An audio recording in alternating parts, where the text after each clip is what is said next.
Hello everybody, I am Scuttles, welcome back to some more Jurassic World Evolution 2 news. Today we get to take a look at the October highlights, monthly highlights, something, whatever Frontier calls it nowadays. It's a really complicated name that's a couple too many syllables for my little tiny comprehensible brain to understand. I don't know why I sound like I'm panicking.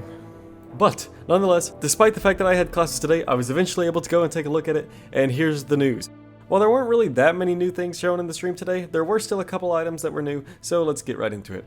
For starters, we have the confirmation of two new species. One of these species was the Oplocephalus, and the other confirmed species is none other than the Archaeornithomimus, that classic ostrich-looking thing from the first game. Yep, she's back and gonna be making an appearance better than ever in this new Jurassic World Evolution 2. So for all you Archaeornithomimus lovers out there, don't you worry, your little ostrich lady friend is back. The big focus of today's stream was actually the original Jurassic Park location, so we got to take a look at the original Isla Nublar site where there was the big waterfall and they come in and land in the helicopter, all that. You've got these beautiful, large Kauai Ranch mountains in the background. If you don't know, Kauai Ranch is just the location where they filmed Jurassic Park. It's in an island off in Hawaii, and it just got these huge, beautiful, lush green mountains with apparently waterfalls on them, and it looks absolutely gorgeous. You can actually go there and visit it to this day if you're interested. It's a pretty cool tourist site. I've never been there, but it looks really nice. And I believe Frontier actually based the actual map itself off of this location as well, so it looks just like the film. It's absolutely beautiful, and this will just help us to make the best Jurassic Park that we possibly can. Taking a look at the actual dinosaurs that were showed in the stream today, we got to take a look at the Triceratops as well as the Velociraptor, both of which were showing their classic original skins from the films. We got to see the original Triceratops skin, the one that we know from the sick Triceratops scene in the original Jurassic Park film. They obviously look a little bit different because the sick Triceratops maquette / model sculpture thing, whatever you want to call it, originally looked one color, but then when they got to the film site, they just absolutely lathered it in dirt. So if you ever expect the in-game Triceratops for Jurassic World Evolution to look more brown, it's actually not because it's inaccurate, it's simply because the version that we see in the film has layers and layers of dirt on it, but it originally does have a bit more of a bluish sort of hue to it, as we can see in Jurassic World Evolution and everything like that. And I mean, even while this is the case, I think that the Triceratops, based off this video here, still looks fairly brown. I don't have any issues with it. It's got some nice little detailing of ridges and little larger scales on the back of its, its back, and I think it just looks really nice.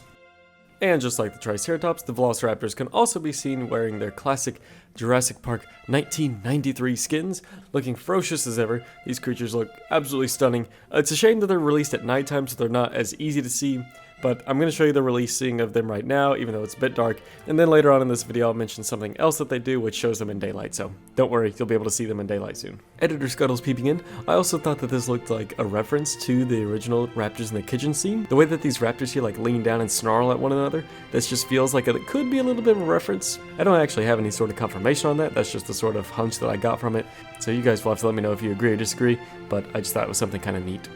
After these creatures go out and around for a while, we actually get to see a couple of their different social interactions or just behaviors that they have with one another. So for instance, we can see the Triceratops have this sort of I believe it's probably just a dominance display. Either way, one of them walks up to the other one and just absolutely goes ham on it, just headbutts it with no warning whatsoever. I was originally expecting it to be a little bit more gentle and playful, sort of like how a cat can go up to another cat and rub heads with it, but no, this dude just straight up went for it, about stabbed the other dude's eyes out with its giant horns, and it was super aggressive looking, but I mean, hey, it's dominance display is a dominance display, I guess, so fair play to it. I guess we know who the alpha is in this group. Now, the last little thing that we can take a look at for today is once again going to be the Velociraptors, and it's a new animation for them. Whenever we see them going up to the feeder, we can see that they're eating, doing their normal thing.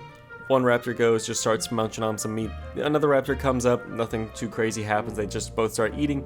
But then more and more predators start becoming attracted to this big pile of meat. They smell it in the distance, and they come running over to get their own bite of it.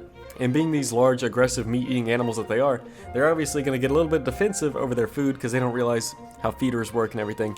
They don't realize that they have an infinite amount here and that they don't need to worry about food. For them, food is the most valuable resource that they can have, and they're going to do whatever means it takes to protect this resource. So as we can see, whenever this third raptor walks up, the first raptor that was originally there found the meal in the first place. It gets a little bit territorial and aggressive towards the other one, kind of rearing back and hissing almost, probably letting out a bit of a snarl, kind of like a warning shot to that other guy, just saying hey, back off man, this is my food, I was here first. Let me eat my food since I found it, and then you can have whatever scraps I don't want, sort of thing. So a pretty neat little mechanic there. I love all the new interactions that we've been able to see through creatures, and that's for both same species and multi-species interactions, like for example how these Triceratops are able to interact with one another, and then also just how creatures can interact with other species that aren't the same as them. I just absolutely love all these new interactions. It makes the game feel so lifelike. All these creatures feel like they're true living creatures, and it's just absolutely beautiful. I love it so much. But that's about it. I believe that this is actually going to be like the last little bit of news before the game's released on November 9th, so exciting times, folks. Jurassic World Evolution 2 is right around the corner, and it's a great time to be a Jurassic Park fan. I hope you enjoyed this video, and until next time, I'll see you later. Bye-bye.